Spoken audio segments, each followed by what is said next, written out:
Hello, and welcome to Children of Misery. This is a surprise stream. I wasn't planning on doing a stream, but I figured I'd stream it anyway, regardless, because it's important work that I'm going to be doing for this one, and that is prepping for session. I'm running Children of Misery as a tabletop setting, and we're starting soon. I'm recording this as of Monday, and our first official session is on Wednesday, which I'll probably make some videos about planning for sessions and session zero, because we just had a session zero last week. Because I like advice videos like that, and I want to give my advice to those who are starting out. But I thought it'd be useful to just kind of log my process as a GM, just both for myself and for my players in the future, and for those who are starting out into the ttrpg space and maybe feel a little overwhelmed. So let's get right into it. I've got a little whiteboard and I've got a Google Doc, and that's pretty much all I'm gonna need for now. I've already done some session prep before this. I've been working on the kind of outline of the campaign for a little bit, but I don't have the specifics nailed down for session one, and I feel like session one is pretty important because that's where everyone gets to introduce each other. So things I want to do, I want to establish some goals for this session.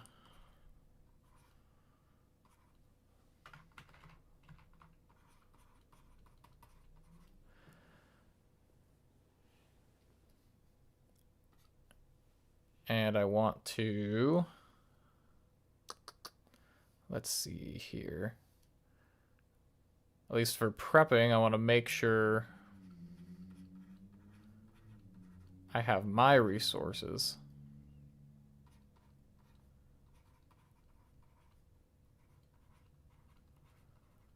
So I'll make a little list of things I think I might need.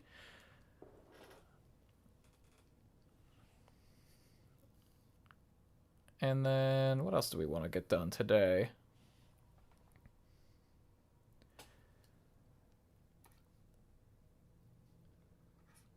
Feel good about upcoming game. I think that's the kind of the goal, is get to a point where I feel pretty good, pretty confident. I've GM'd before, I've been a player before, so I'm very familiar with this space. But if you're not and you're feeling overwhelmed, don't be, because we're gonna go through this. I'll take you through my setting, and we'll figure out what the heck we're doing. So goals for this session, one of those for sure is gonna be, I guess I should label these. For sure is gonna be player intros.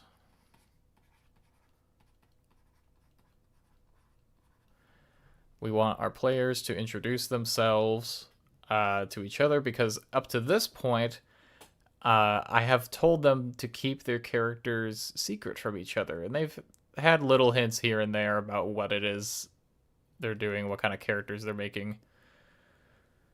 But all in all, it's going to be kind of a mystery as to who everybody is. The other thing I want to accomplish is set the series goal.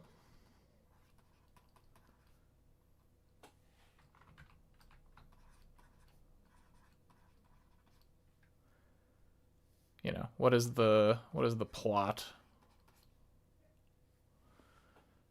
And make sure that my players have a clear direction to go. I have a few goals throughout this campaign. I'll talk about the story a bit. Essentially, so Misery the city of misery in this setting, Children of Misery, is the city of dreams. It is kind of home to this dream magic, and as a result, everybody in the city dreams every night. And so they're going to get called, literally called to action in a shared dream.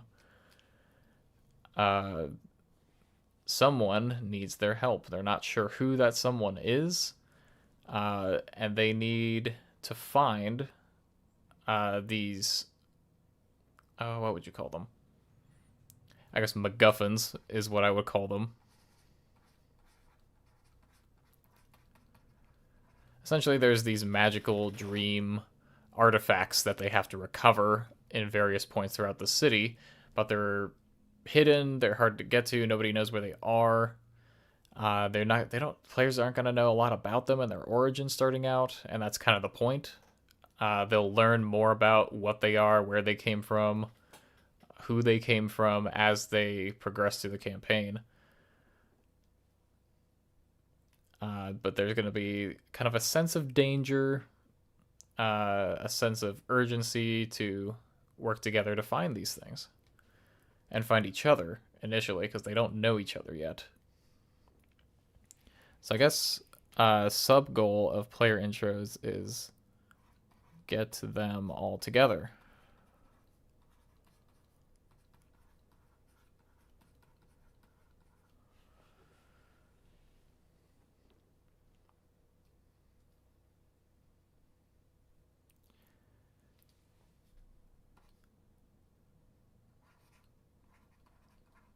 Danger is coming.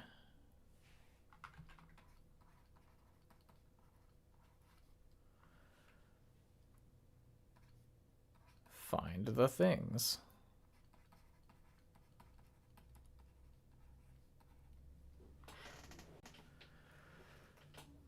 So yeah, it doesn't have to be too complicated starting out, because the way that I guess my style of world building and also running TTRPGs is I like to plan enough that I can improv.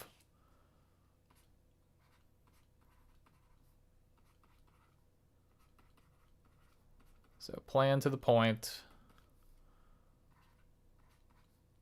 of making things up.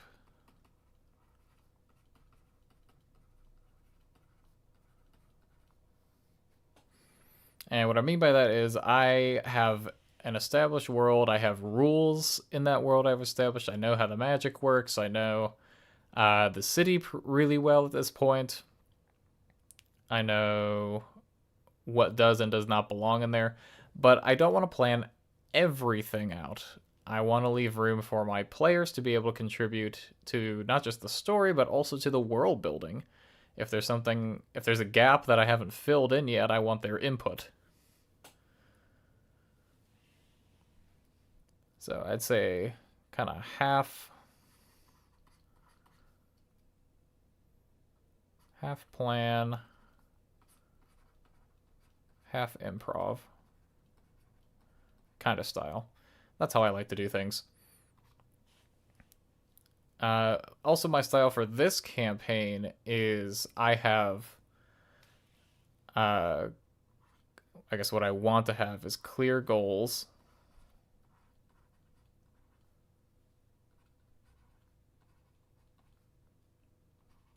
But no solution.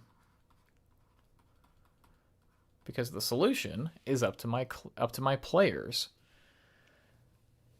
So I'm going to present them with the thing that they have to do, the thing that they have to find, and I don't really care how they do that. I know the world well enough where I think I can improv.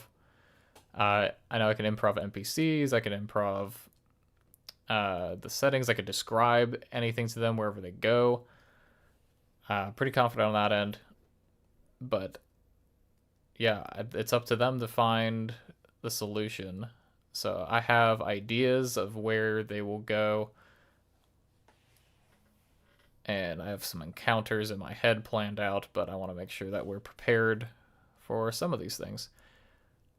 The only ones you really, really need to prepare for are stuff that involves like battle maps.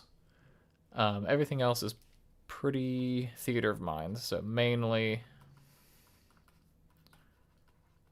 theater of mind and a semi-open world.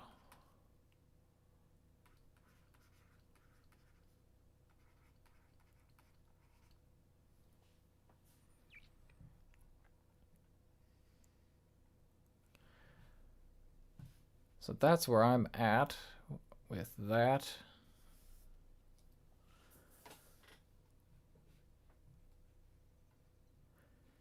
So for session 1, back to our goals, I want to get the players introduced. So what I'm going to do is have them sort of go through a day in the life of their character. While they're doing that, I'm going to intersperse other NPCs interacting with them. I'm going to intersperse the villain doing things. They won't really know who that is yet, but I want them to be at least present during this beginning part before things really get going. And then once they go to bed that night, I'm just going to throw them in. Sort of How to Train Your Dragon style. This is what's happening. This is who you are. Here's all these other people. And it's off to the races.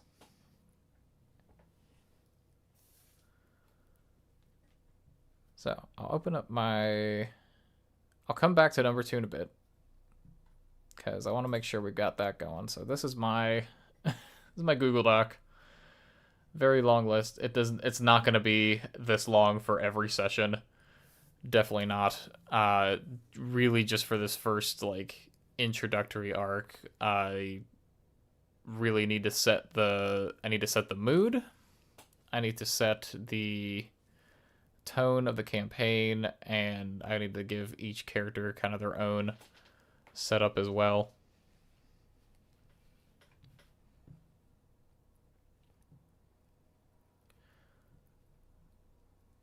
So, introductions, where's everyone start? It's going to be the day before the big event of their shared dream.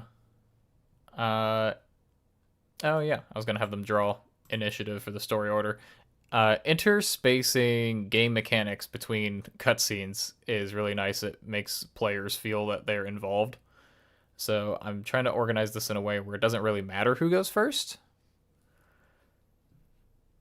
And then in each of their sections, I'll probably have them make a couple checks, again, just to get used to the system, have them get rolling, have them feel like they're involved and making choices.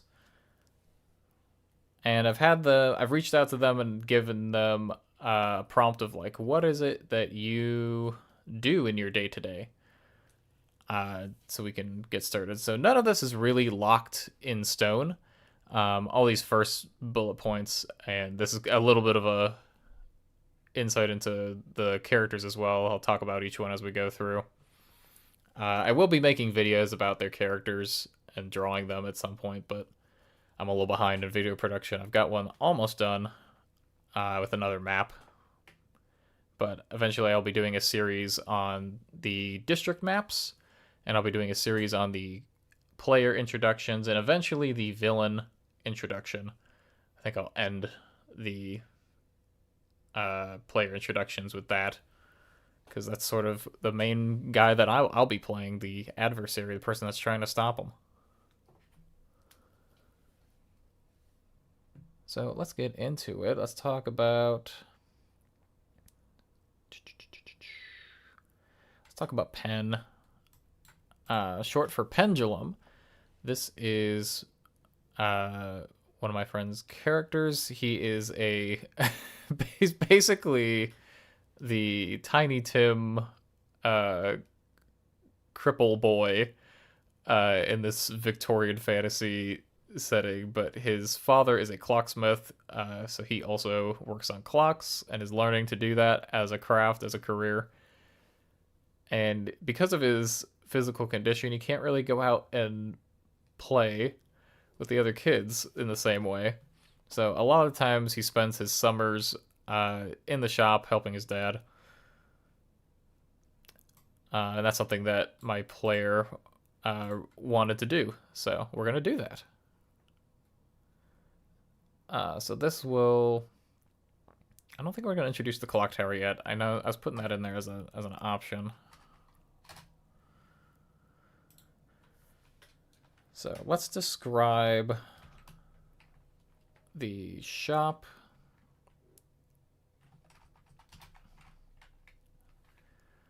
Give ourselves a little description. I imagine, so for some family context, his mom's not really in the picture. We don't know what happened to her. He doesn't really know. He's just been with his dad as long as he can remember, really. So, we gotta kind of figure out, since it's his dad's shop, the personality of this clocksmith. I imagine you would want a very tidy space because you're working with such small components. I don't know if the actual like home that is above the shop would be as organized as the shop. I feel like as a guy who either, again, we don't know quite yet what happened, either lost his wife or his wife left. We don't know. We're gonna figure it out as we play and kind of feel it out. But I feel like he's the kind of guy that would dive into his work. So I feel like his workspace is immaculate, where his living space may be lacking in a few things. But there is a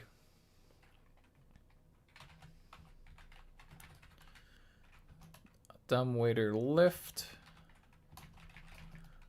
that has been converted into an elevator of sorts for Penn.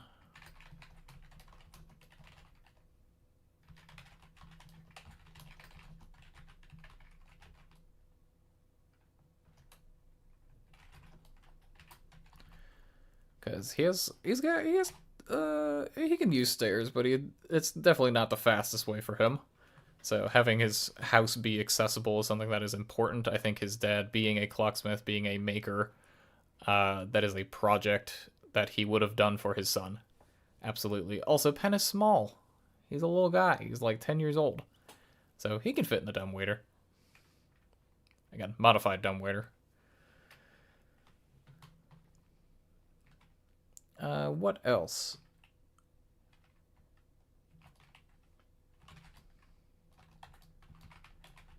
I think the thing to, again, I'm gonna just get bullet points for myself so that I can make stuff up on the fly, but very immaculate workspace.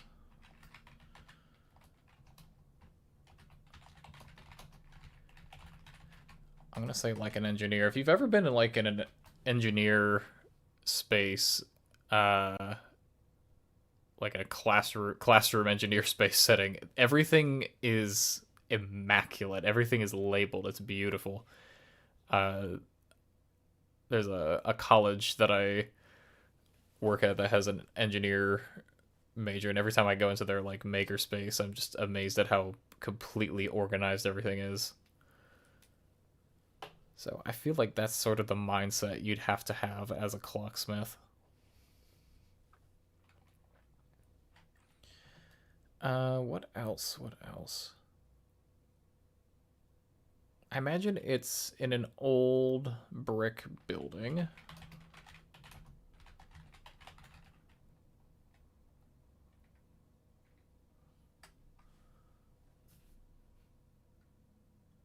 That might be a better first point.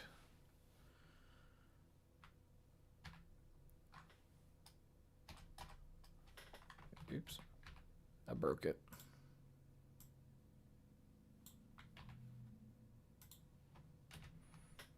There we go. Old brick building.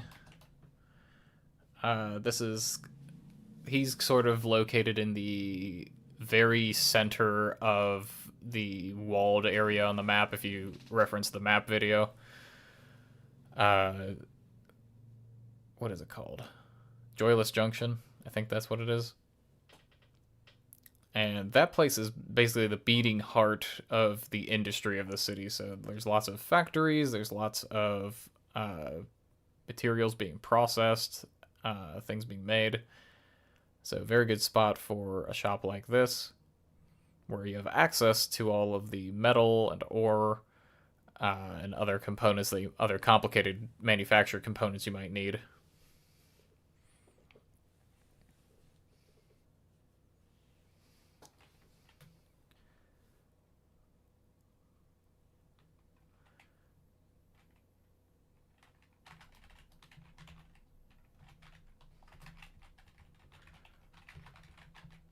Wooden floorboards.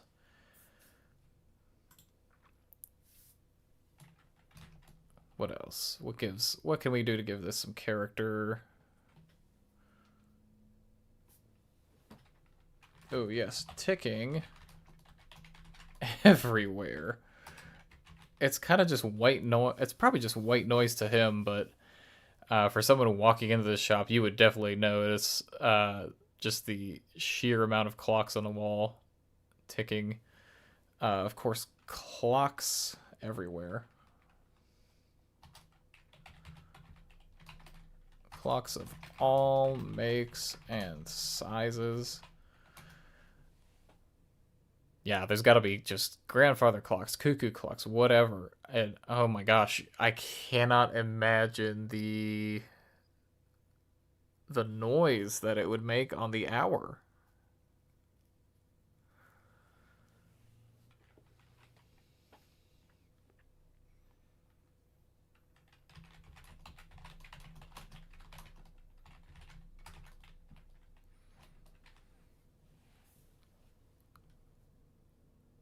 Because you know all of his clocks are going to be right. I guess further context for his dad, he's the one that fixes the clock tower in Misery as well. That's part of his job, apart from the smaller day-to-day stuff that people bring in. So it's a very high honor. He's very good at what he does. One of the best. Probably the best in the city. But he wouldn't toot his own horn about that.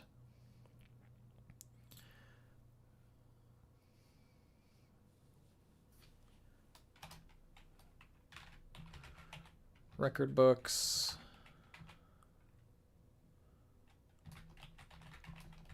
Lots of tools and eyewear devices for the small stuff. I think that's enough I can go on. I think I can use that bullet point list to make things up. Like, that's really all I would want to reference.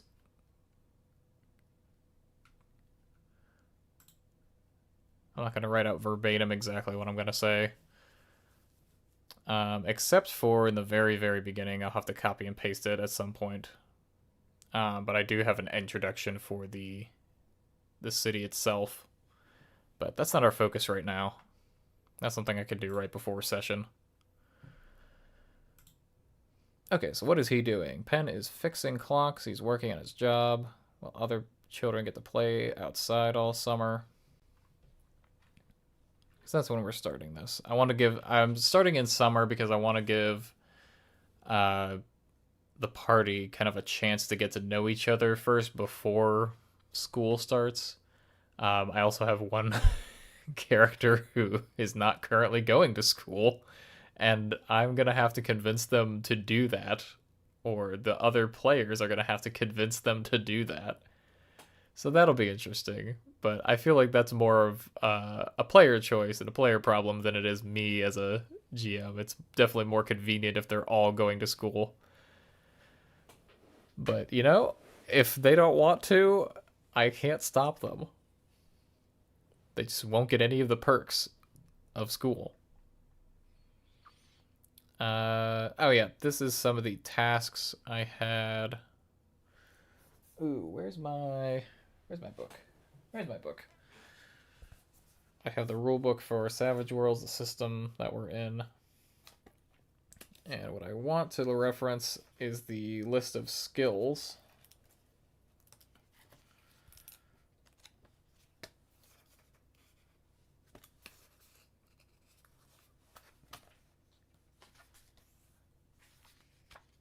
There we go. Skills. Yeah, definitely gonna make him do a repair skill, because I'm pretty sure he's got that. In fact, I'm going to double check his character sheet right now.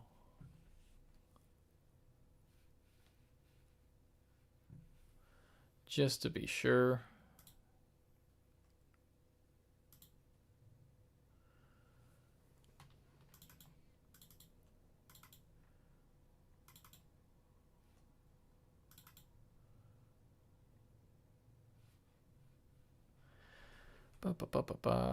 Yes, he does have a repair. Some of these are easy, some of them are hard. So we'll see how he does. Because I've got clock that runs slow, just needs a good cleaning, but he will have to disassemble and reassemble it, so that will be difficult. Another one has some loose hands, he'll just have to remove those, reposition, and tighten. The last one is one of the gears actually needs a physical repair. So I'll make the call on how difficult each of those are in the moment, how I'm feeling. But I will make a note.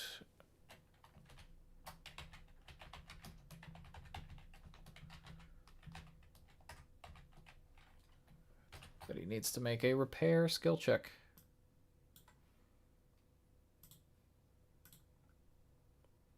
For all those things. Yes. What else does he need to do?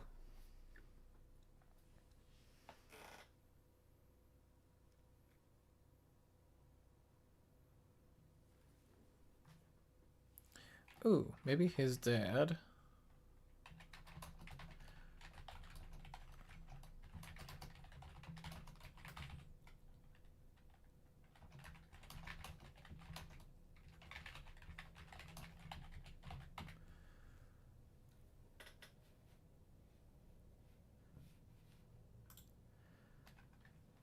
They'll go out on a house call. That way they get to spend some quality time together.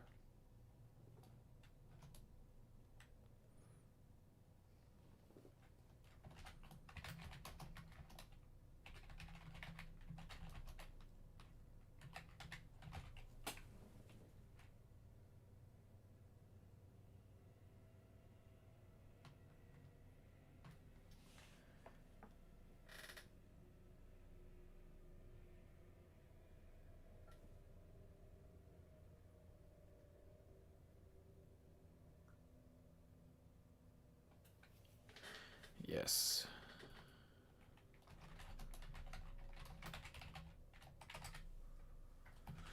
Just checking to make sure that is what it is called. It is still called persuasion in this system.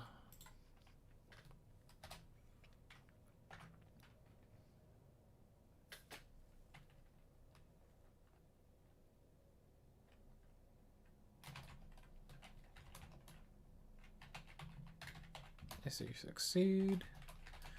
You go and do the job. I don't really want to get into the specifics of that. They'll just go and do it, spend some quality time together.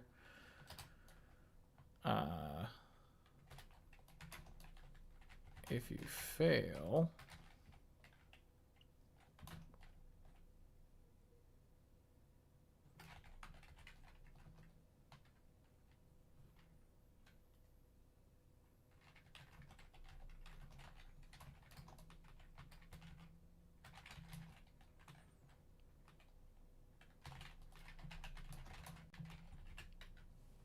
he will almost get hit by a carriage outside the shop. We'll make him do something for that. I know, high stakes.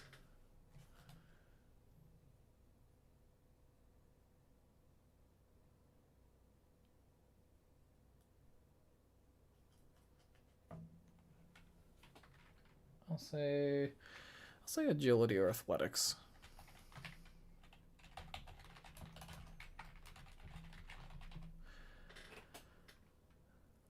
Which is not his strong suit, but you know.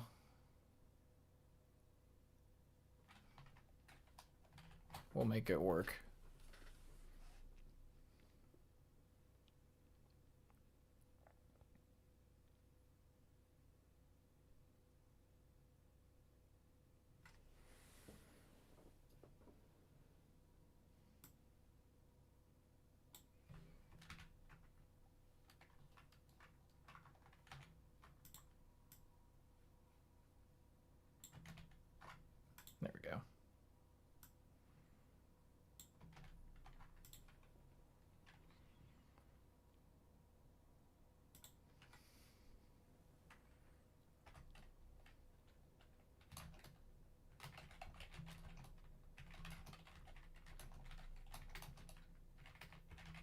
He's almost gonna get hit up either way, but if you succeed, I'm not gonna make him do the check.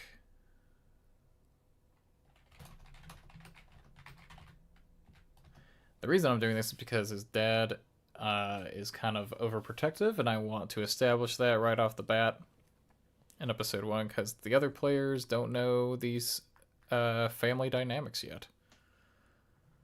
So we just want to establish that.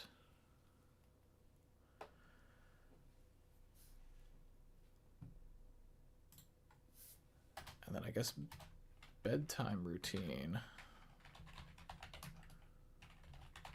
For this, I will just ask him what he does. I don't think I need to make any special points for that. I will make him do a dream roll. That is a specific skill that I had all my players add to their character sheets. I think that's enough. I think that's a good day's worth of activity. Okay, Rosemary. Probably at home. So Rosemary is the kind of upper class rich kid of the group. She's an elf, which I haven't talked about elves on the channel yet. Oh my gosh, I have so many videos to make. But elves are cool. They're like half plant, half person. So they've got the pointed ears like traditional elves, but the reason they're pointed is because they're shaped like leaves, and they are able to photosynthesize with sunlight. So they don't have to eat as much as a person does. But as a result, they're terrible for like underground conditions or in the dark.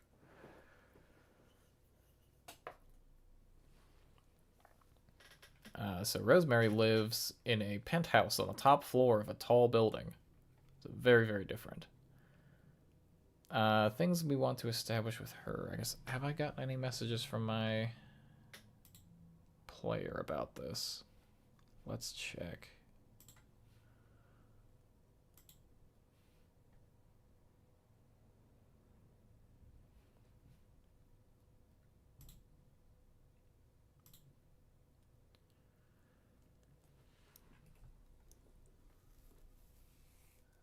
No, I haven't heard anything yet.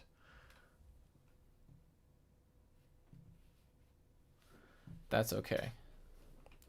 I know her character well. I'll message her tonight and see if there's any changes we can make, but let's establish at least something we can base off of. At home, maybe tea party with other girls her age, part of the upper cross circle. That's right. I was thinking perhaps she was with other friends. So she's actually in the midst of changing schools because she got bullied at her old one, and is going to be going to the other school on the other side of town that all the other kids go to in the party. Well, except for the one. We'll get to the troublemaker next. But her parents are kind of like new money, trying to get cozy up to the other upper crust rich folk as their careers advance. So as a result, that networking kind of trickles down to Rosemary and the other kids of the other parents. So she doesn't really get along with them per se, but she knows how to behave. She knows that it's important to her parents, but that's going to be a kind of a big touch point throughout our game. I feel like her dynamic with her parents being so busy with their work and not having as much time for her. Something that's going to happen with her, though, during the dream is that she's going to get these crazy, uncontrollable, explosive magic powers. And it's just going to rock her world. And we're going to see how she's going to deal with it. I think it's going to be great.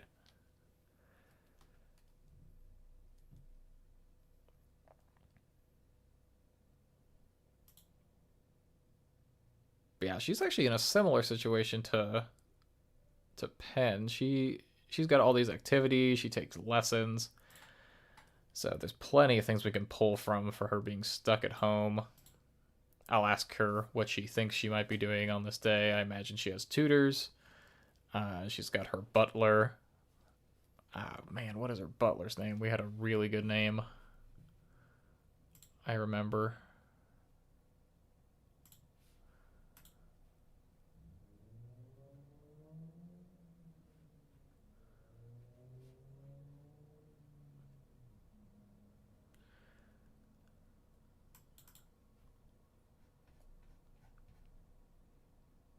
Here we go.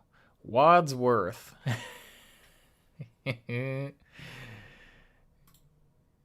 Yes, I'm gonna make a note of that.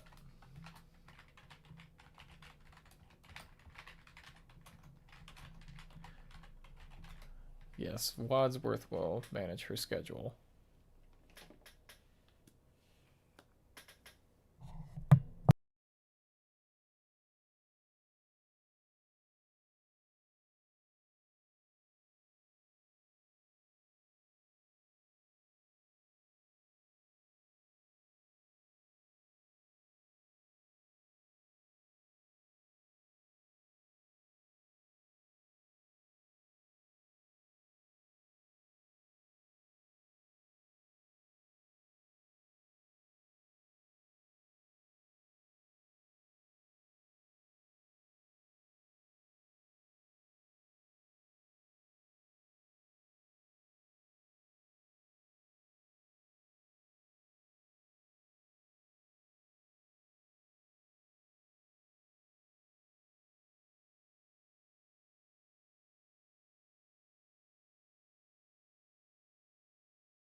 Sorry about that. Just got a call from the wife. She's gonna be home soon with groceries, so that means I gotta pause the stream for a bit. Um, yeah, what else?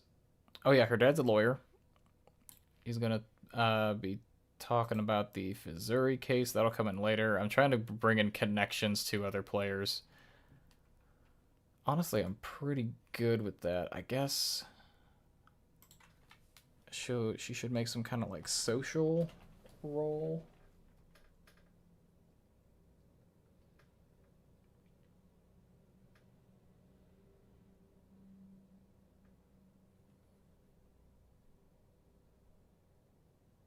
Oh, performance. Yes. I think that's it. It's not it's not persuading. It's performing because it's superficial. We love theming game mechanics. Okay, stuck at home. Ba, ba, ba, ba, ba, ba.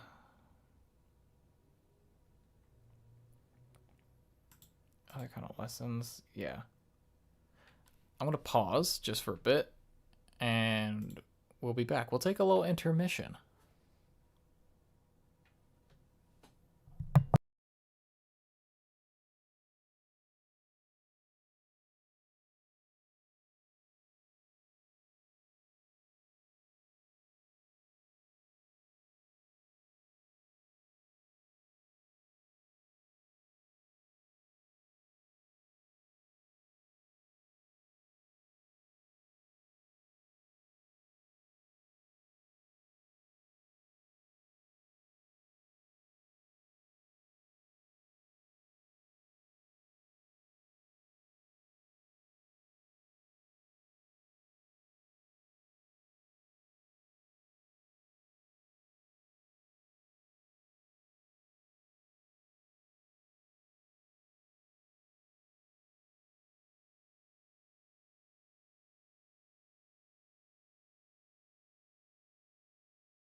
All right, we back. Thank you for your patience. I'm assuming if you're watching this later, you've just skipped ahead. Otherwise, I will edit that out. I've not figured out how to do that, but we'll do it. Oh, I think we should end with bedtime routine.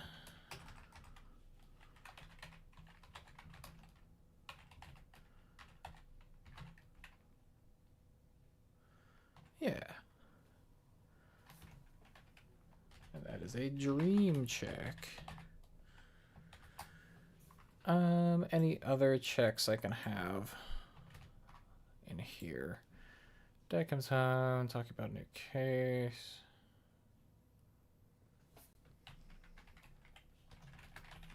Parents are busy talking with each other.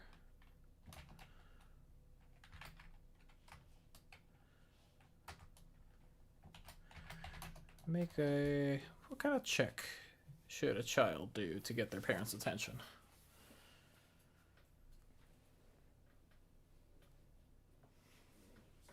Some kind of social skill. A lot of social skills.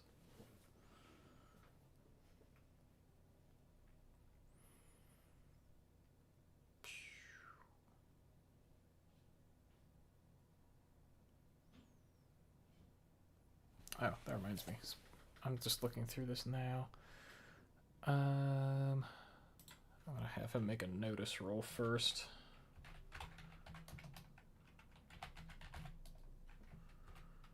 On these clock repairs, I think that would be appropriate.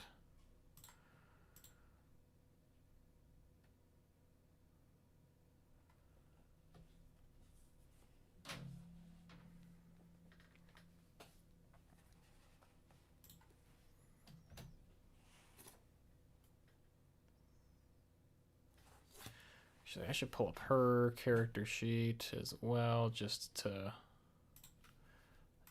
see. I have copies of all of those. How is she at performance?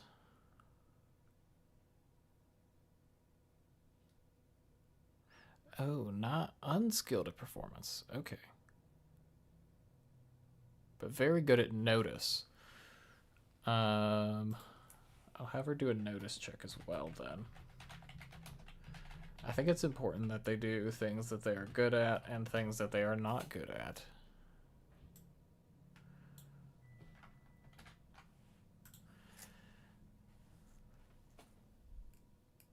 Yeah, so for unskilled checks, players get a -2 on those.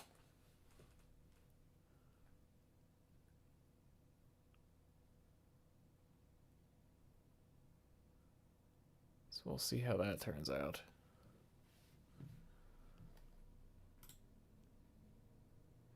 Should be good.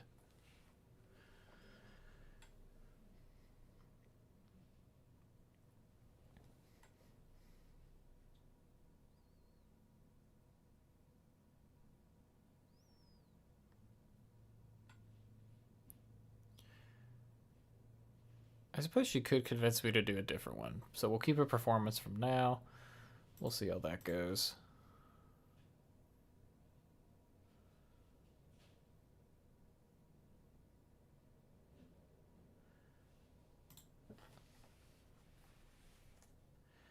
Maybe a common knowledge check if that comes up in the conversation.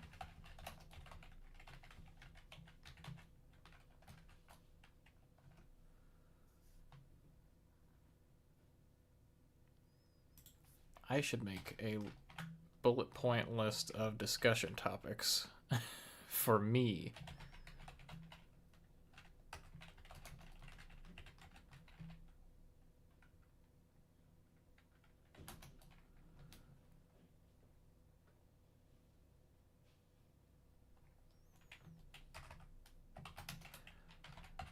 Summer ball. I think that's a thing. I don't know what the summer ball is, but it exists now. I've just manifested that into existence, and now I'm all for it. I think there's a seasonal ball each season. Some kind of fancy event where they schmooze. Oh man, what do rich kids talk about? I have no idea.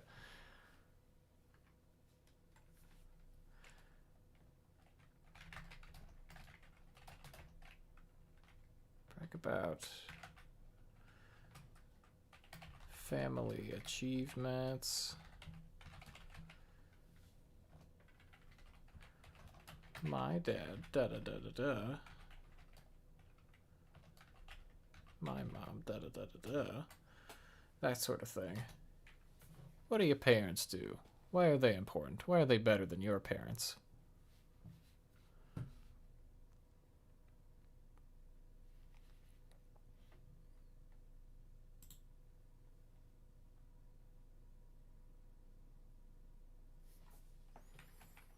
Let's see. Dresses, clothing.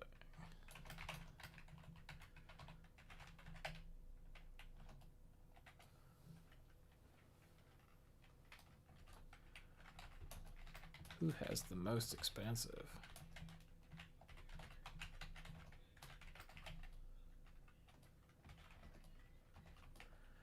Ooh, we should make up a brand name for Misery that's like fancy.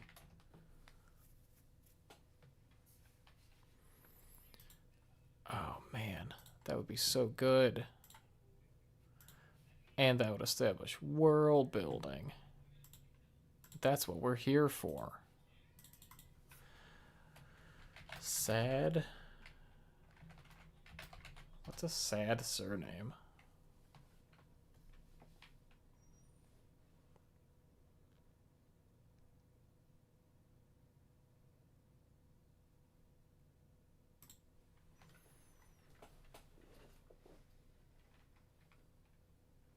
You know, like it's a Gucci brand. That's a brand. It has meaning, it has weight to it. To be fair, her family name also has some meaning to it. Her last name is Thorn. And we've kind of built them up as a, you know, again, new money, not old money, but still very, quite wealthy, quite powerful. They've got influence. Her mom, I think, works for the mayor of the city.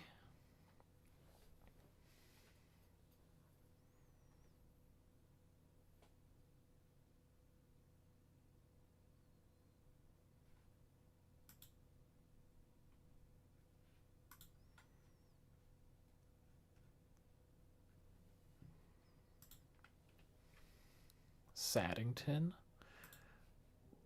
That's pretty great. Seder. Sadiq.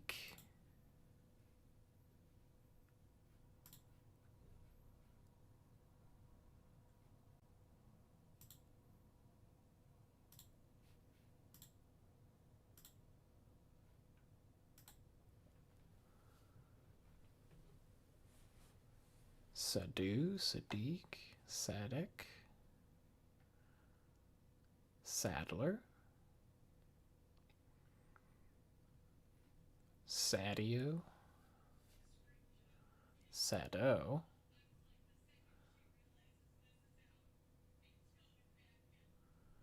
Oh, could it be Sado, but like spelled the French way where it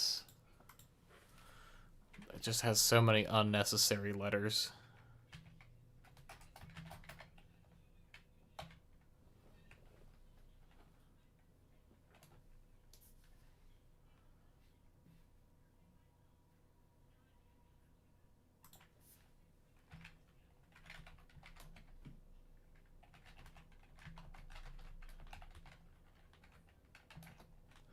There we go. French words with lots of silent letters.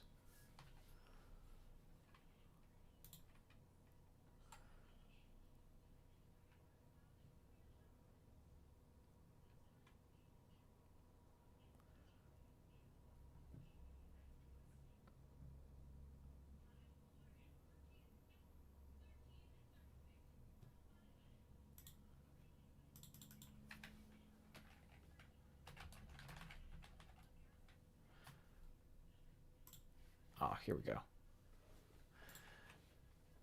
Oh yeah, like Trudeau, the Prime Minister of Canada. Well, not for long. I think he just got. I think the next one's coming up as of this recording.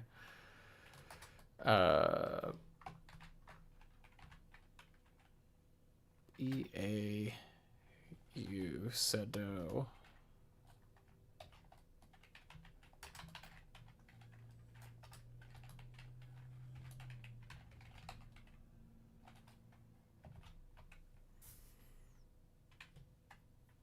Okay, that's our fancy brand.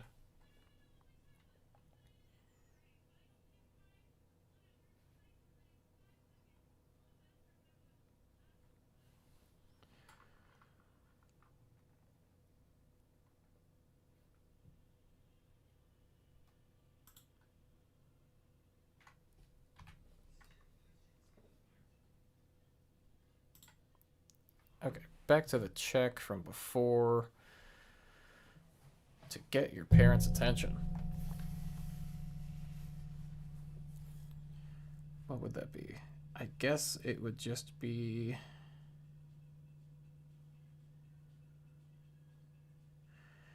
convincing others to do what you want. It's not really convincing, really.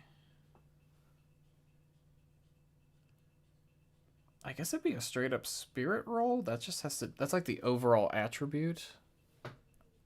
Inner strength and willpower. Does she have enough of that? She's got a decent spirit.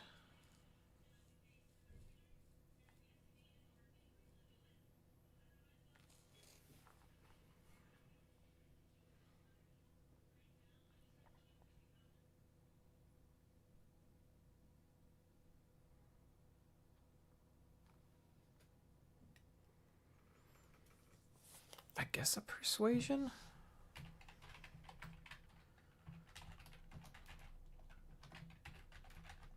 I guess it depends on how she goes about it.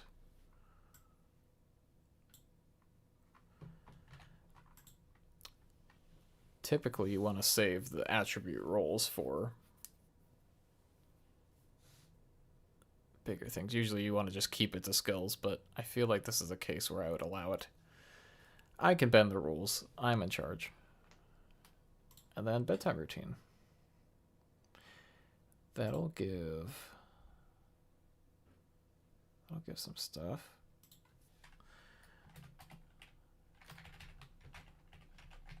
I'll let her decide what activity she's doing in the morning, and then she'll do an appropriate check for that.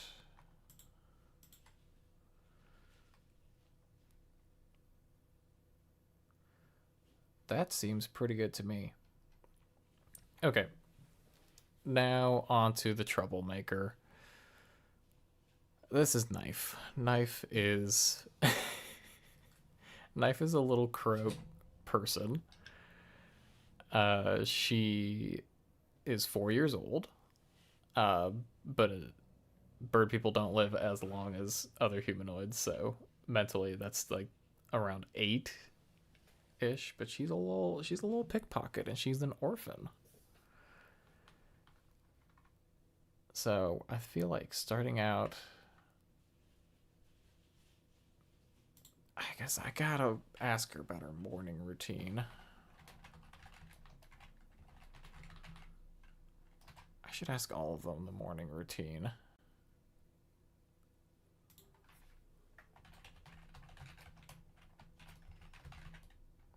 I think that's important.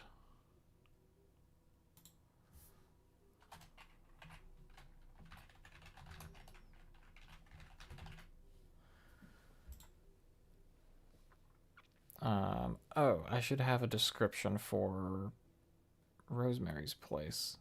I know I'm kind of jumping back and forth, but it's fine.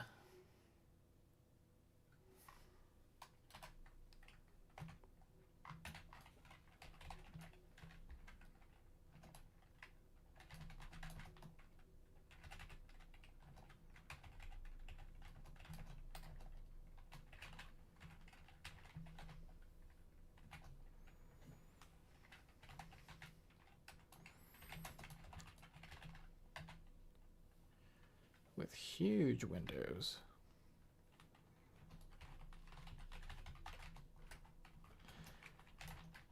Elf homes typically need to have more windows just because they need the sunlight.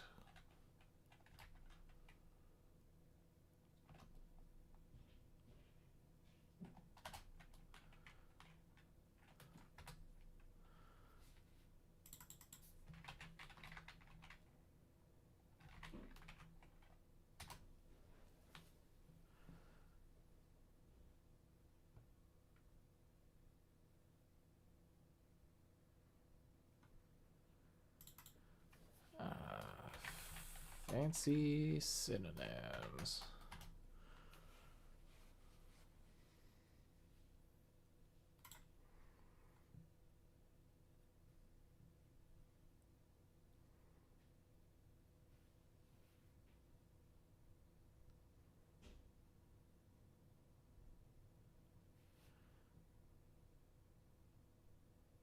I guess just, yeah, rich marble would work. I want, like,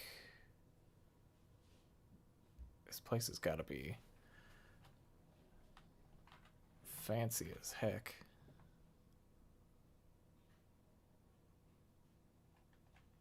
Ornate, that's the word I'm looking for.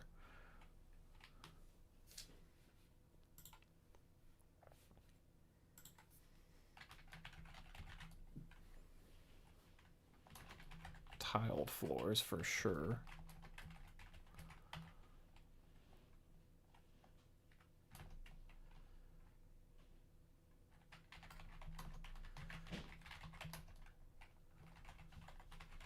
Handcrafted furniture. Oh, what else? It's gotta be. What's the markings of like a gothic home?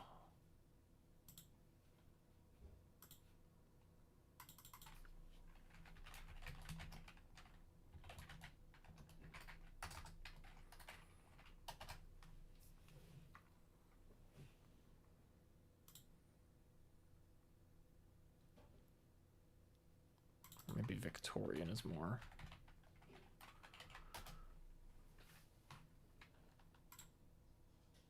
Oh yes, the crown molding of the ceilings.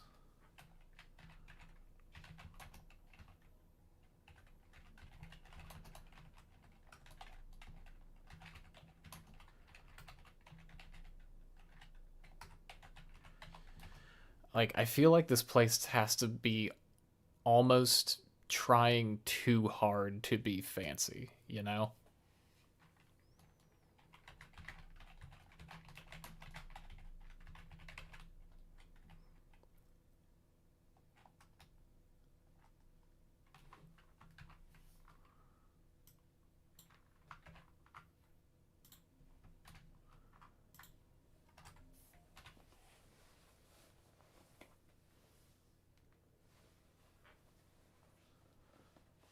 Like, that's gotta be the mark of it.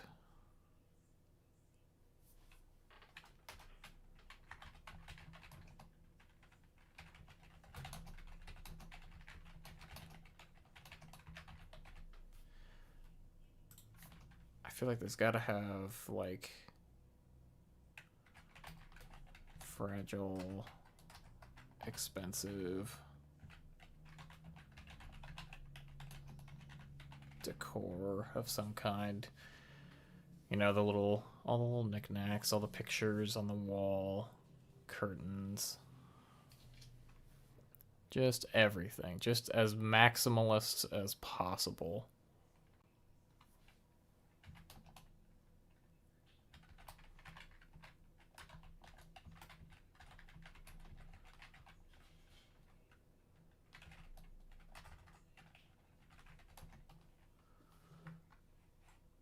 Beautiful. That will work just fine.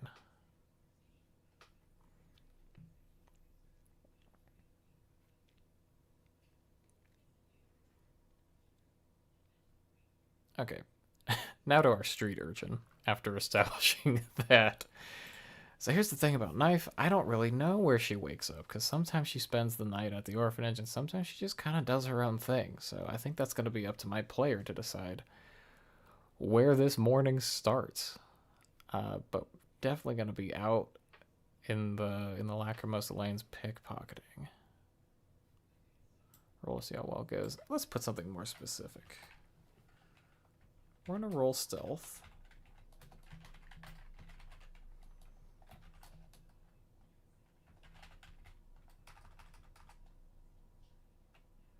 Yes. Stealth and... what's the skill called?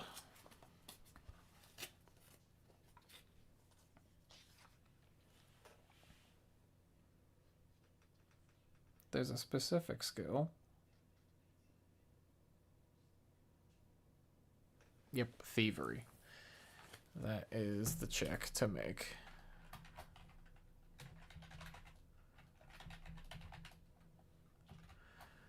And we'll see how well she does.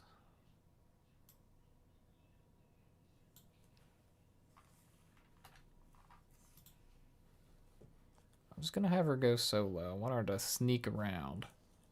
And then we can describe the lanes.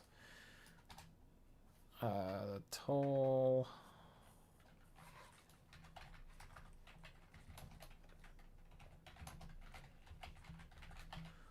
brick buildings. Shops of all kinds on the bottom floor.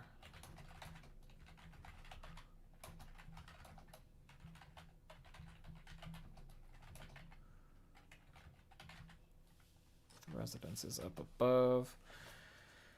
I need a picture of something. Like a Gothic town. Yeah.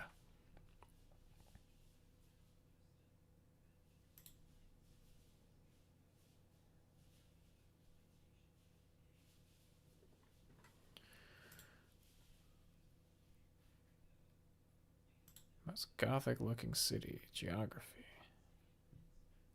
Prague? Yeah, Prague's probably a good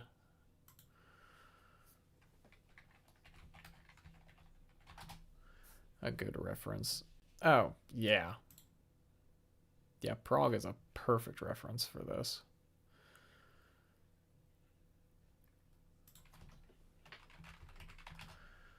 I want to see Prague shops. Okay, yeah, they're like tall, skinny brick buildings.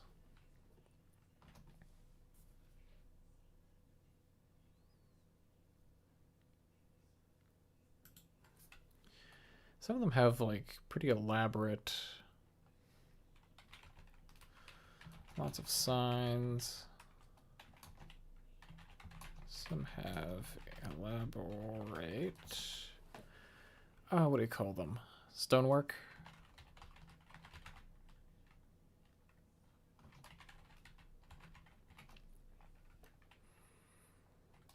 It is busy.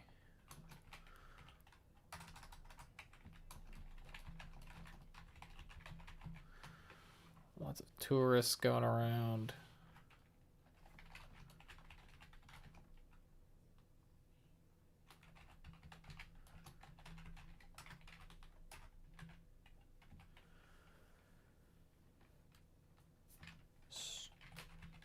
Street sellers. Basically lots of distractions.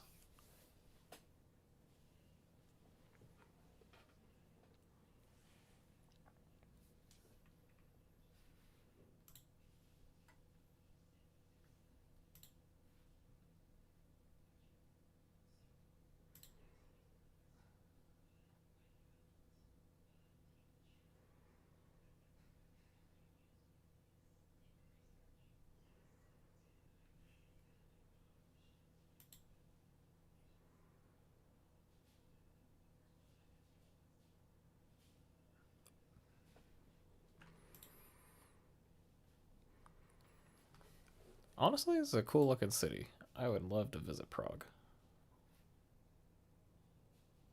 as I'm looking at these references here.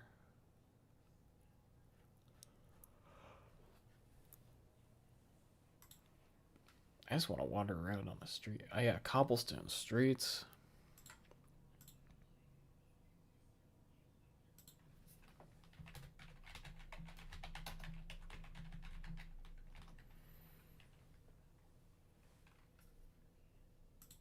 There's probably carriages.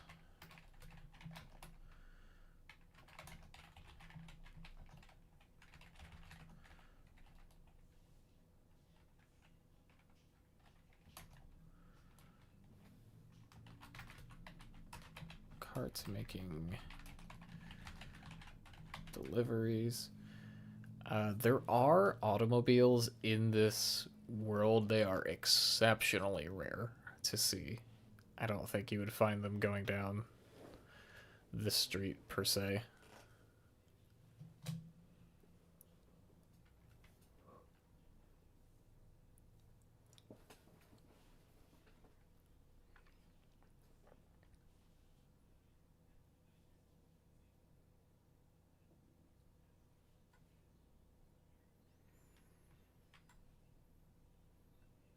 That seems pretty good. I can work with that.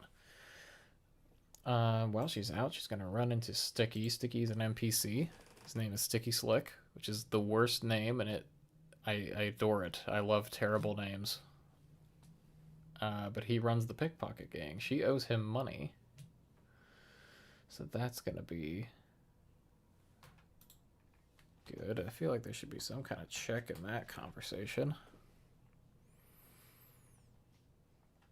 I guess roll to hide your loot if that's something that she wants to do.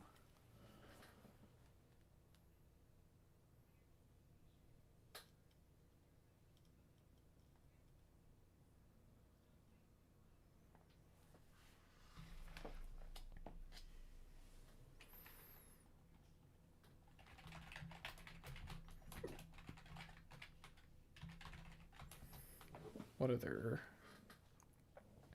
She's definitely not intimidating. That I don't think is going to be on the table.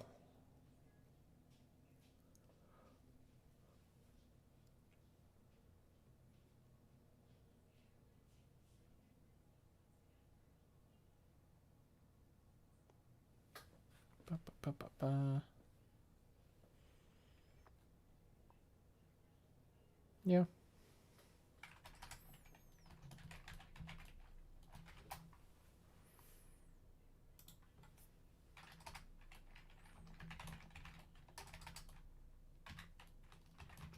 Persuasion and or thievery check. Oops.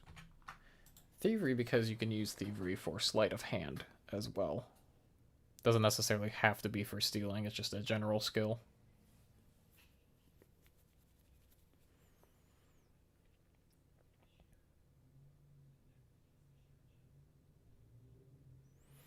Oh, I should have her make a survival skill.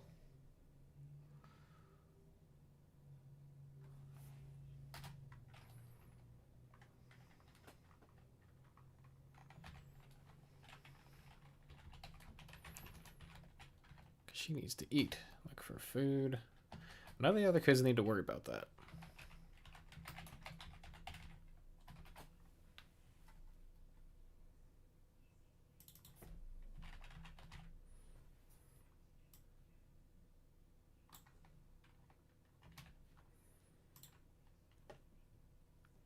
While she's out, I'm going to have her find a new stash. This is going to link to another character, because there's a character that stashes money places throughout the city.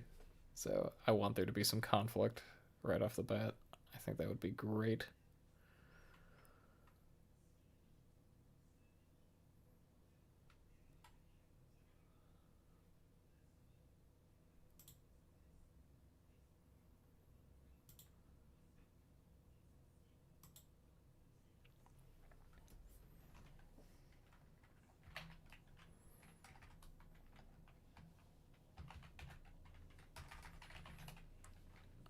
A secret that Knife has is that she actually is able to read and she does love books, but she would never tell the other street kids that. So there's a bookstore that she hangs out in that I would love to introduce right off the bat as a location. So we're gonna find. Let me find the name of this thing.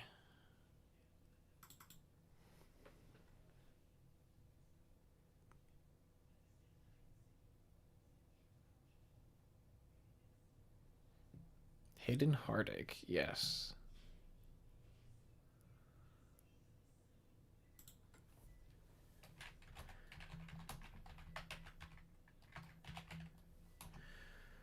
Bookstore. She also works there, just sweeping things up. It's kind of a side hustle that she's got going. At least that's how she thinks of it. It's literally just a job.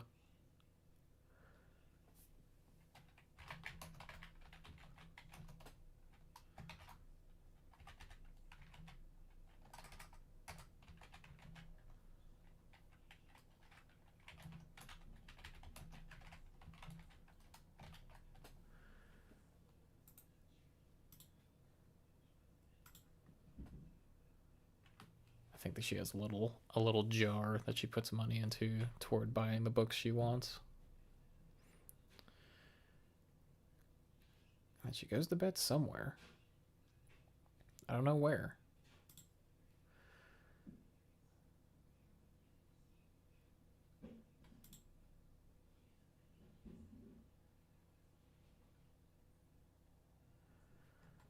I need to look at the other characters' notes I have to make sure I have a spot to steal from for this money. That will be good. This is also sort of an instance of planning way, way, way ahead, so that if we don't get through everything, that's fine. We can always just come back to it.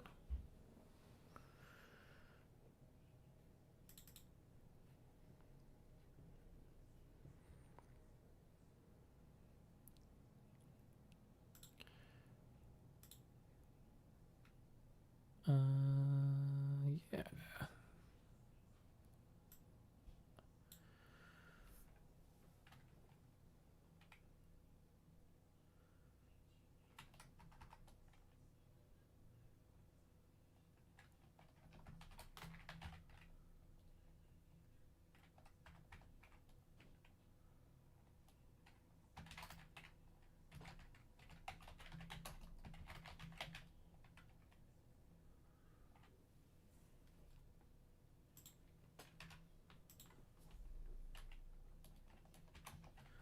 He's got, looks like $76 stashed there.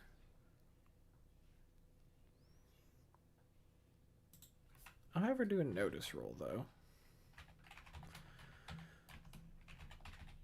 The nice thing about this system is that I don't have to come up with any numbers for the skill checks, because 4 is usually a success, except in combat. Combat is a little different. And then, depending on the difficulty of the task, I can just assign a -1, -2, or -3 penalty to their roll.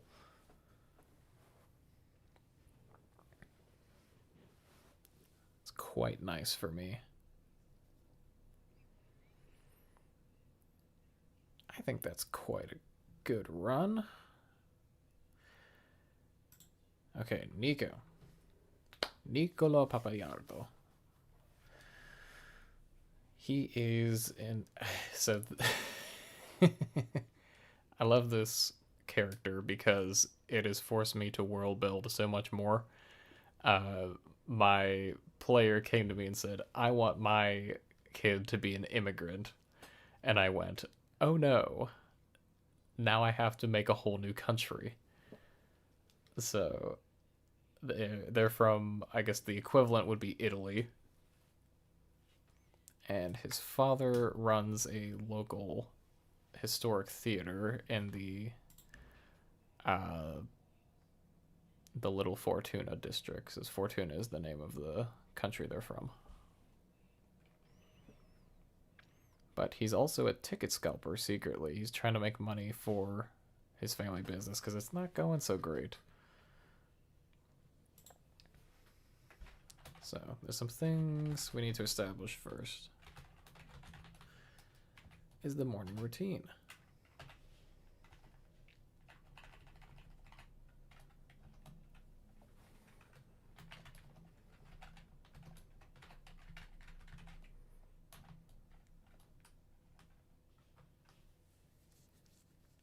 Which does have a name that I need to look up because I forgot.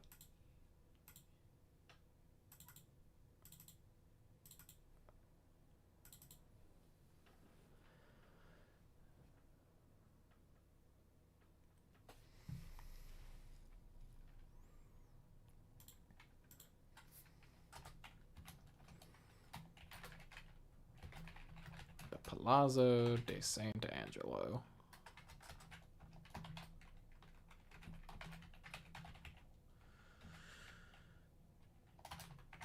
Yes.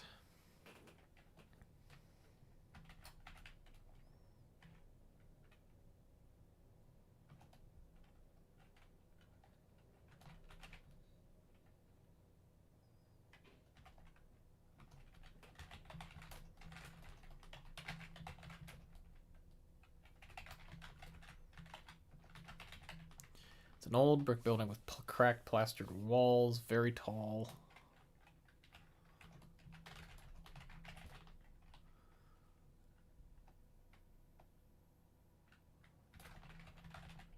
There's a sign out front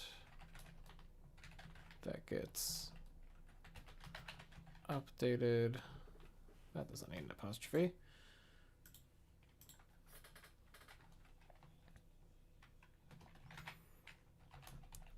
Each new show. So I feel like that's a job that he'll do with his dad, is changing out the sign.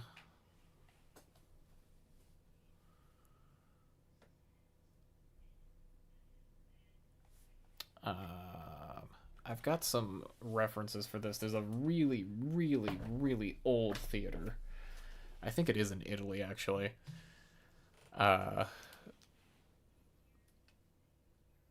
But it's really beautiful, but it is like showing its age, and that's kind of the vibe that I want for this place.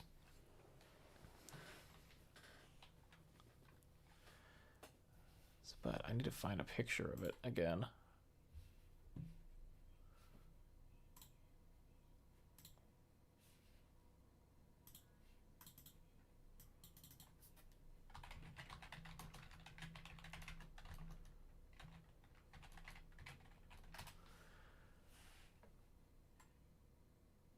Yeah, Teatro Olimpico is the oldest. There's a couple different old ones, but I'll pull it up for the stream. This thing, isn't that pretty? I do think there are chairs that get set out. I want it to be taller than this because I do like the idea of it. Maybe it being quite grand, but maybe a bit run down. I think it would be wider than this. I think it would be wider because I think they would have sort of tables as well for certain things. You know, you've got your big events that you want to pack the house, and then you've got your smaller events in between while you're booking other shows.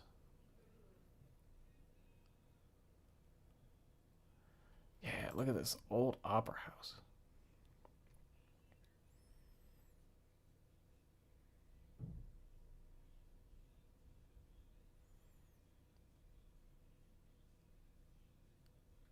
That is just gorgeous.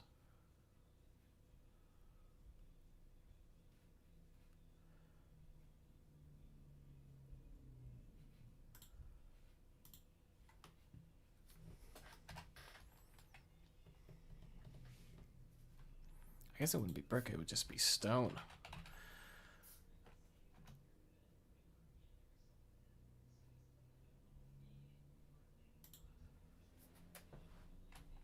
There might be a sign out on the front.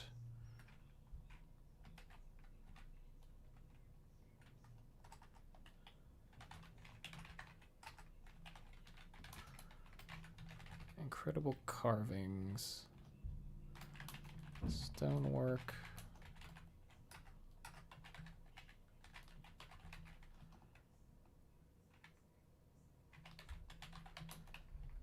Depicting scenes from very old.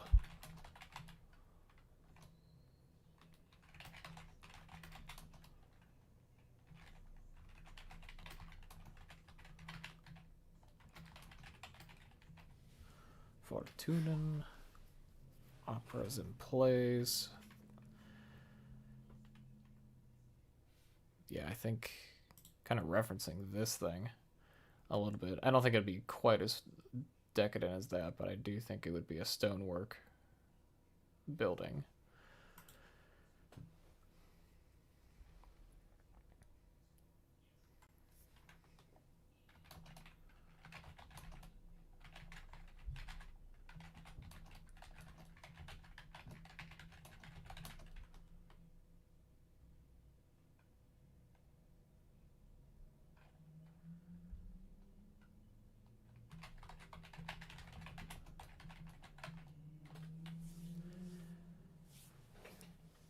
I think that's the thing that they're trying to struggle to fix is I think this building is just starting to fall apart and you need money to fix that.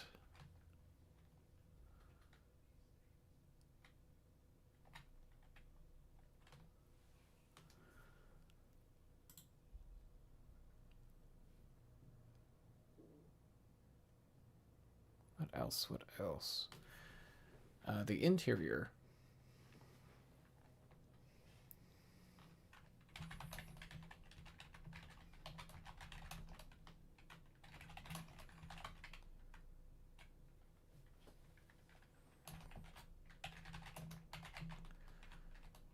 I think it's just very dusty in there too. I think that's one of his chores is probably change out the sign, dust everything, stack the chairs, or set the chairs.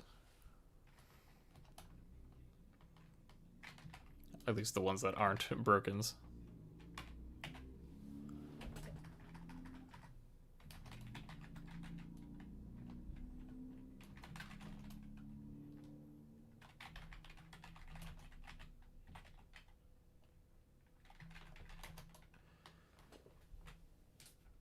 I don't know how to spell that. Upholstery. There we go.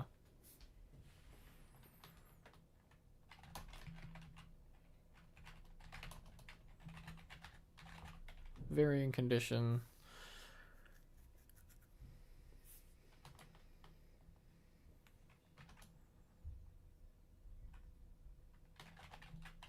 Tiled and carpeted.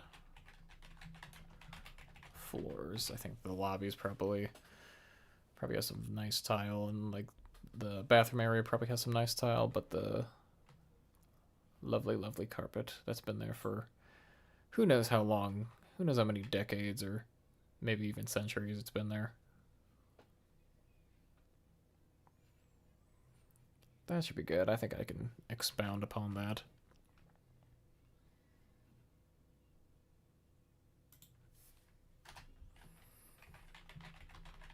Chores. Change the sign. Sweep. Speep. Sweep and set the chairs / tables for the show that night. Just general cleaning. It's a big job.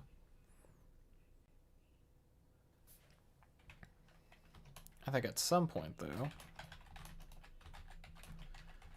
his dad will tell him to go out and enjoy the day.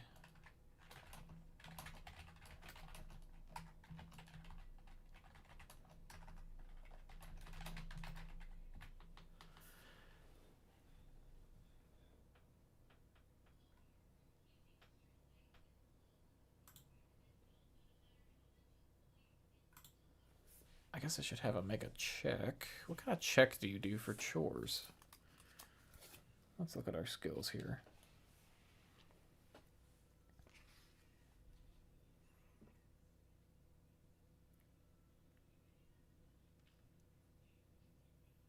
I guess it would just be athletics.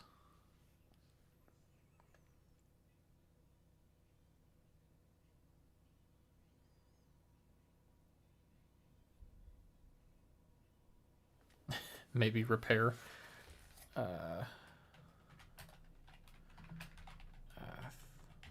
Athletics for some things.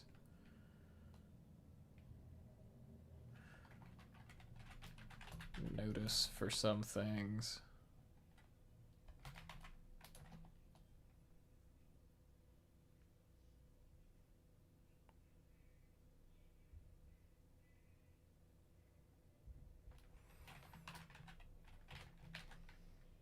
And repair. I don't think he has the repair skill, but we'll make him try.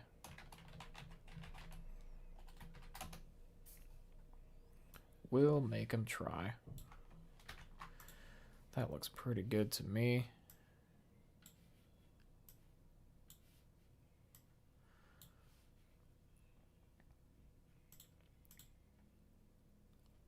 While he's out, if he decides to make money by scalping tickets, we can have him do a roll. I suppose persuasion.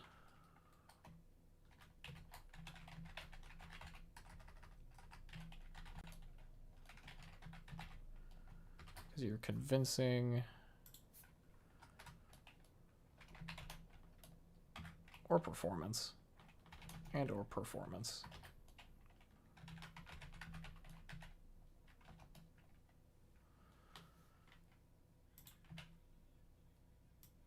I think those make sense to me. He's quite good at them too. Those are definitely in his wheelhouse. So we've got some skills that he's not good at that he's attempting. We've got some stuff that he is good at attempting. I like that.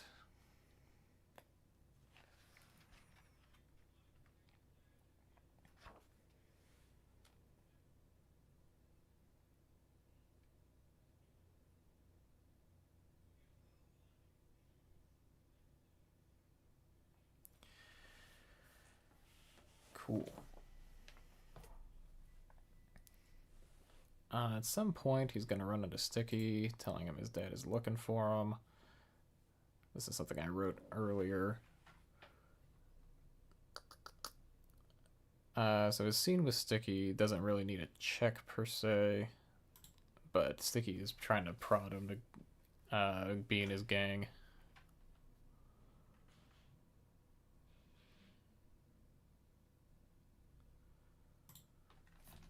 I think I'm gonna have him invite him.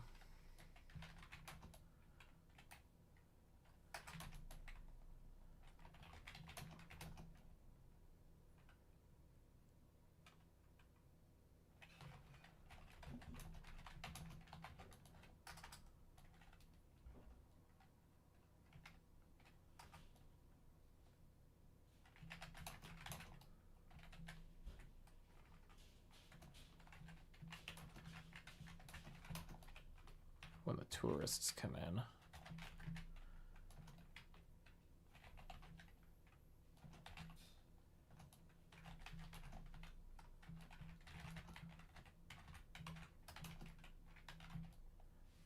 Right before the summer's over. That'll be good.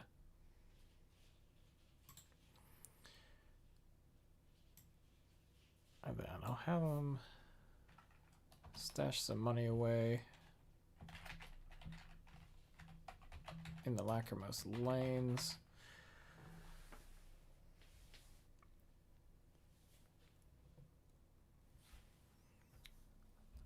So depending on who goes first, he'll either stash it and then it'll get stolen, or it'll get stolen and then he'll notice his stash is gone, so that'll be fun either way. And he doesn't need to roll to find that. He'll know exactly where that is.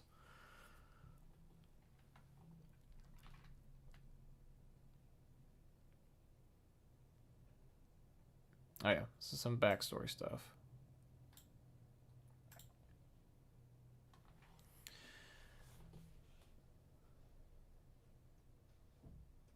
So yeah, his mom is out of the picture. She was killed in a, I guess, gang violence, not involved in it, but bystanding. Just stray magic gone awry.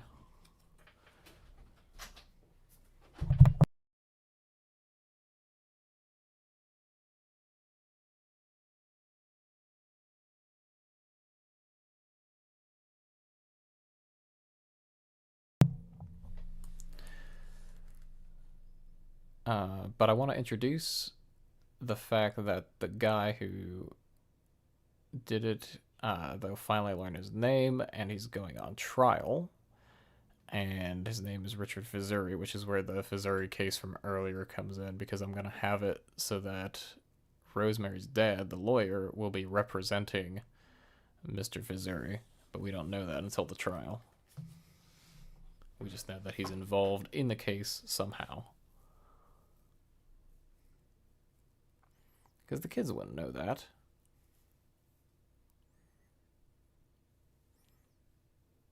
So that's just a roleplay scene. And that's fine.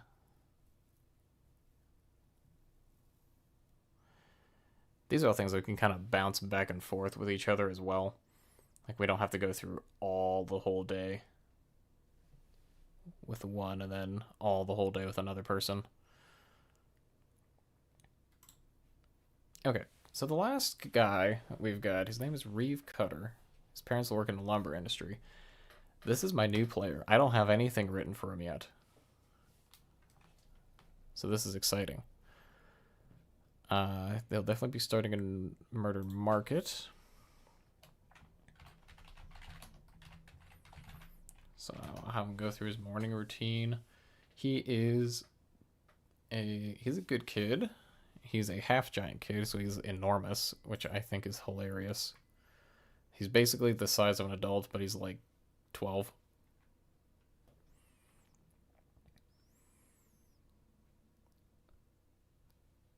So Murder Market, that's kind of on the coastal north side, I remember. That one's got quite a bit of shops as well.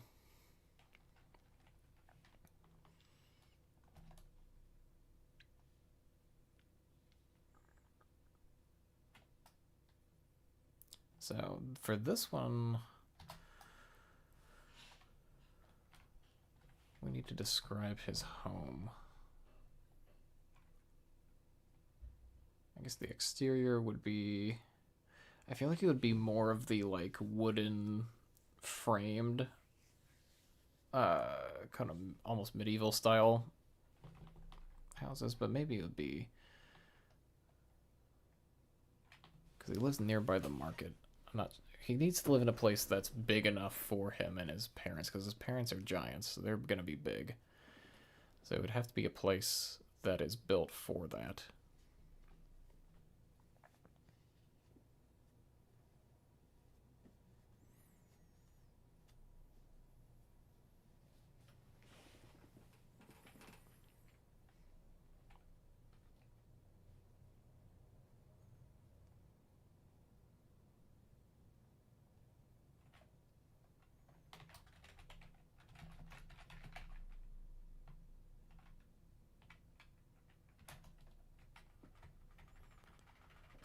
Actually, I just need to look up some references.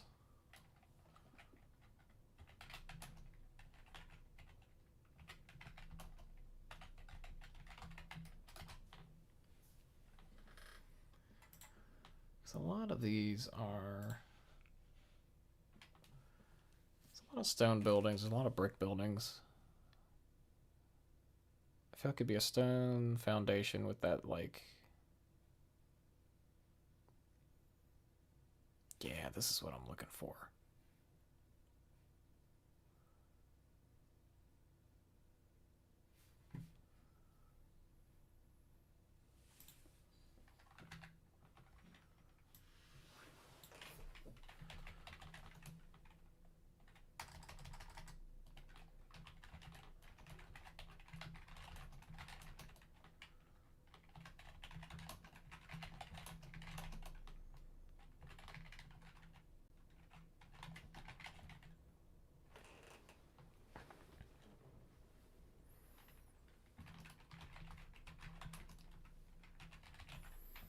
honestly pretty ordinary looking building. He's not supposed to be fancy. He's not supposed to be poor. He's getting by. Because the knife literally has nothing, so I don't really need to describe the home. I will probably need to describe the orphanage if that comes up, but I think I can do that on the fly. Because I've already designed the sort of shape of the orphanage. But for this, what does the interior look like? Maybe this is just a bit of world building we can do in session.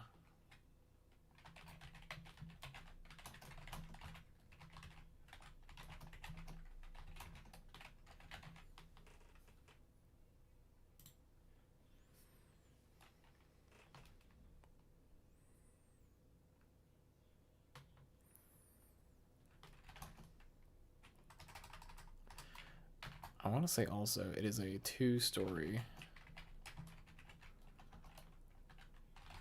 building.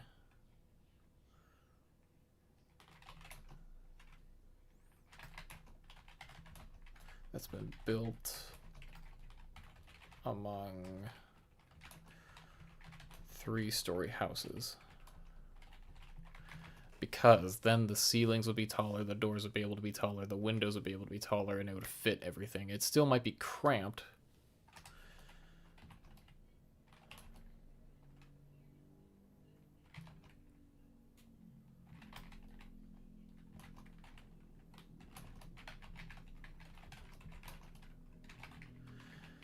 I feel like this is a building that came later. I think there was like 2 different like blocks, and then they added in giant housing kind of smashed in between them, because that's how city building works. You do it chronologically, you know. You weren't planning on building this thing, but then the necessity arose. Giants came to settle in the city, and you needed housing for the giants, so you just build a couple giant size apartments around and make it work.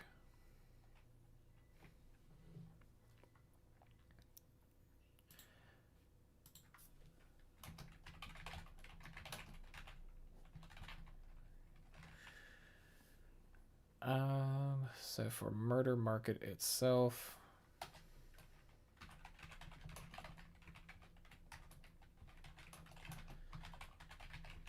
similar to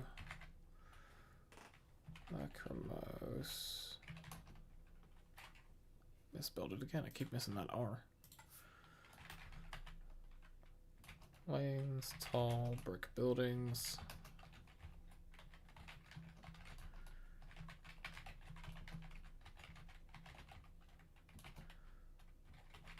Lots of shops.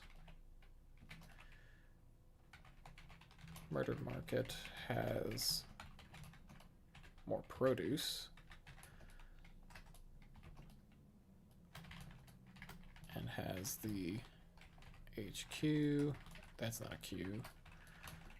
Of wealth. Schmertz wares. I know, I'm not spelling that right.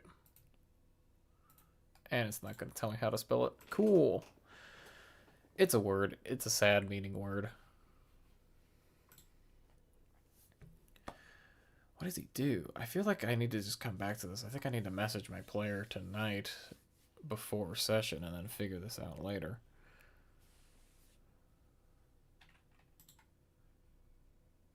Oh, I need the bedtime routine.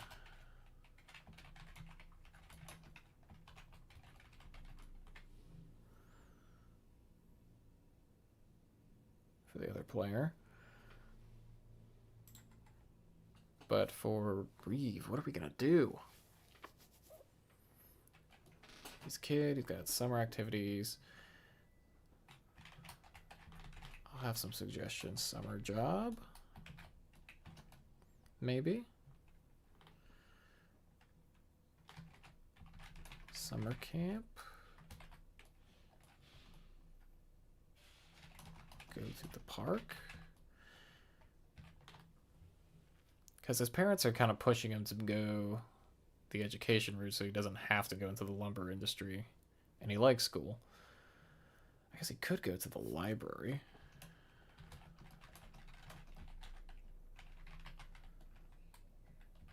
That's a long ways away, though. I think I want to keep it local. There are smaller libraries and bookstores around, but... Oh, maybe he takes a trip to the bookstore.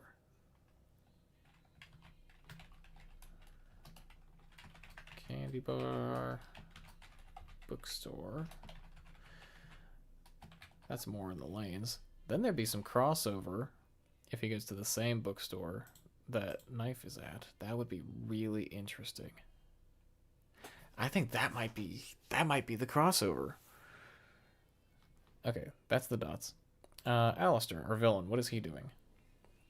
So depending on who goes first, we don't know what he's up to exactly. He's gonna talk to someone, get some sort of deal. He's gonna get in his stagecoach. He's gonna take off. The coach is gonna rush by. That'll be wherever Penn is. That'll be the carriage that almost knocks him over. And another one, a black stagecoach will park. He'll step out and head somewhere.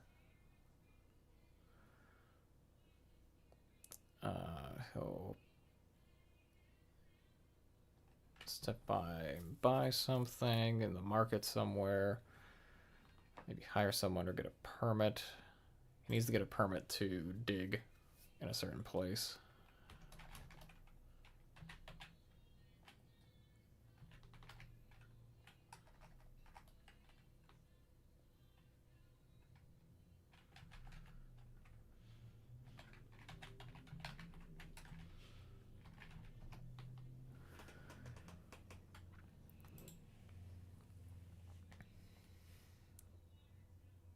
Ooh, yes. I do want him to bump into somebody. I think that would be really fun.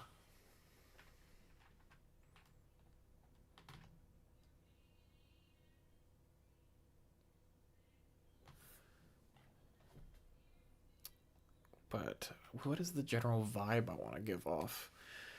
Because I don't necessarily want him to just be evil right off the bat. You know, he's not a mwahaha kind of villain.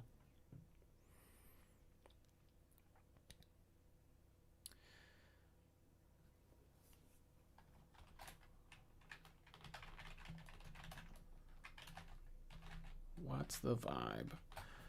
I'll figure that out. I'll leave it as a note.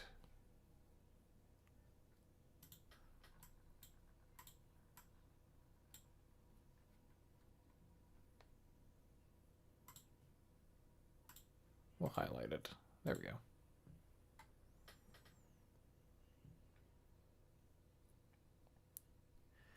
Okay, and then they go to bed. Oh, forgot the bedtime routine.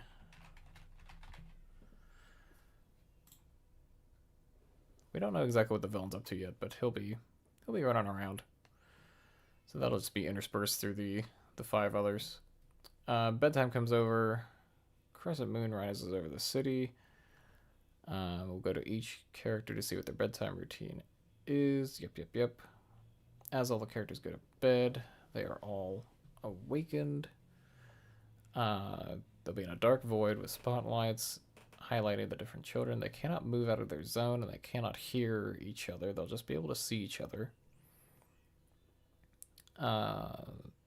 At that point, this is where I'm going to have them describe their characters to each other for the first time. I'm going to specifically instruct them during the day not to describe their physical appearance. They can describe things they do, like if you're, brushing your hair or you're getting dressed. For Penn, in his case, if he's adjusting his leg braces, that would be a nice clue to the other characters. But here in the dream is where I want them to see each other. But there's actually going to be 6 of them there. There's a 6th kid in this dream. Young boy. Dirty black hair, bit of a scrawny lad, looking around confused. So that's another mystery that they're going to have to solve that I'm throwing in, is there are 5 players, but there are 6 people in this vision. So they're going to have to find that kid at some point during the campaign. but they don't know where he is, and they don't know who he is. The lights will go out one by one, except for the last one. What did I mean by that? Each receive visions of something, but they only get one of the 5 senses. That's right. So they're each going to get a piece of the puzzle with one of the 5 senses. The only one I'm assigning and not having to roll for is I will give Nico this sound one because it fits with his character background.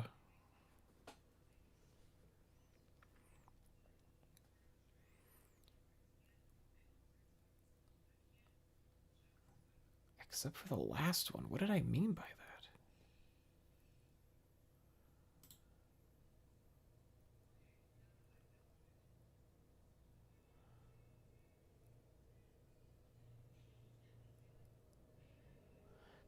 Did I mean the boy?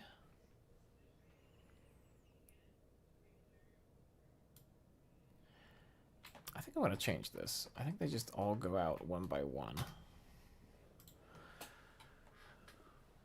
I'll have them roll a d6 at the beginning. That's right, I was going to have them roll a d6, re-rolled if it's a 6, roll a d4. Once it gets down to 4 choices,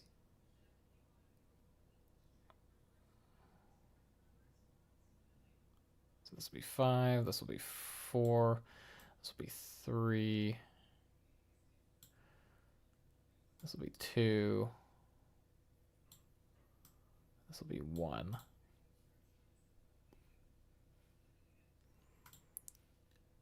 And I'll slightly fudge the rolls. So we've got 1, 2, 3, 4, 5 here listed, but if sound comes up, I will have that be a different number because I need Nico to have the sound.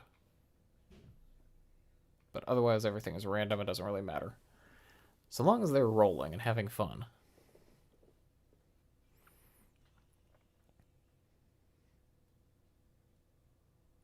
So site will be corner booth with red leather. This is the candy bar. They'll see an actual candy bar. Name of the bar is Bittersweet. They'll see the mouth of a cave. They will see a sword in a dark place, a single beam of light illuminating it. For smell, they'll smell chocolate, they'll smell peppermint, they'll smell root beer, leather, and wood. And then they'll also smell dead fish, crabs, damp air, and salt. So there's 2 locations that I'm giving them clues for. One of which they should all be familiar with because the candy bar is known by all the children. Sound, it's going to be children laughing in a room, fizzy drinks, rappers, followed by ocean breeze, lots of crab legs, barnacles, slow drips, and then a melody. This is the important part. This melody is going to be repeating throughout the campaign, and Nico will recognize it. In fact, I think I'm going to have it so that Nico's the only one that hears the melody.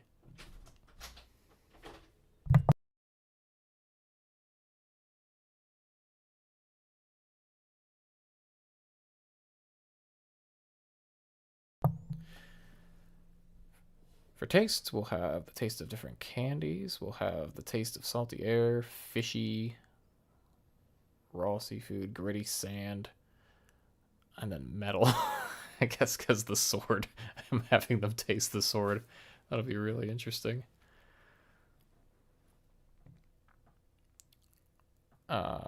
Touch.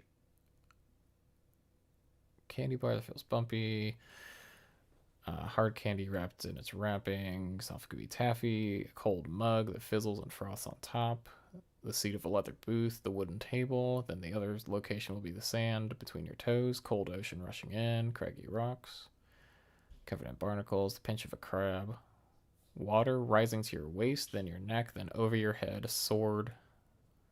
They'll feel the sword, they'll feel bones as well. That's going to be a fun one. I feel like that one should be last.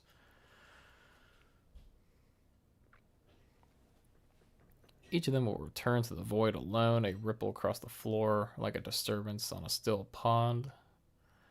Cracks will begin to form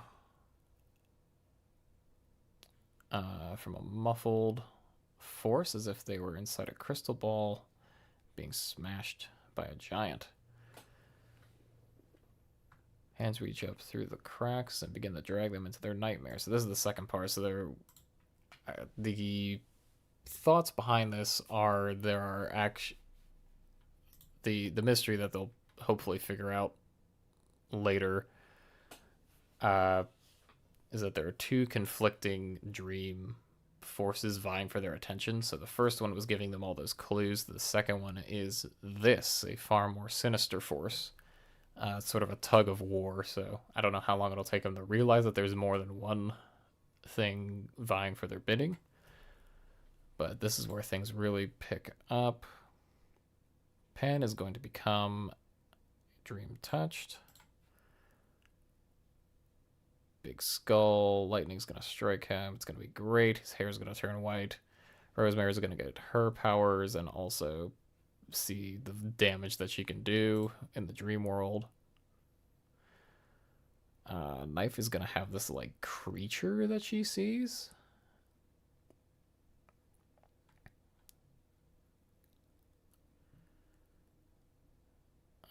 And she has like a little white crescent feather pattern on her head, and that's gonna glow for a bit after she wakes up.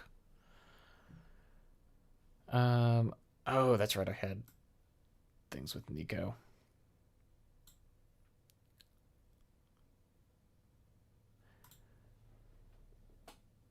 Nico's not from Misery, so he might have an advantage here.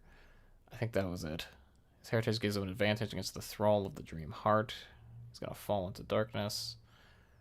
Different instruments around him. That's right, he's gonna get a choice. So Nico actually gets a choice to where he wants to go.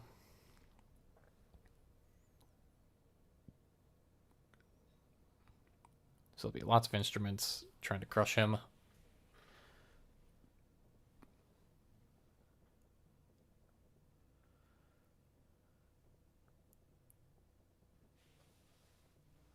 If he chooses the instruments, he'll get some sort of powers through music. He'll be able to hear things others cannot. The melody from before. If he chooses the void, he will get a glimpse of one of the heroes, a bard from long ago. Yeah, so that'll be his choice.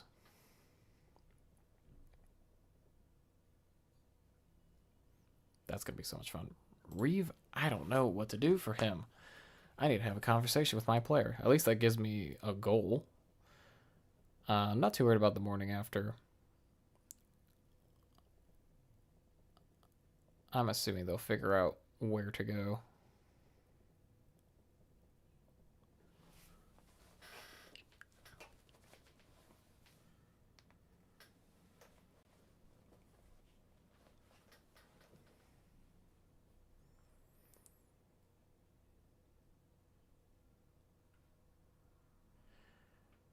Yeah, that's pretty much it. I think that's quite enough.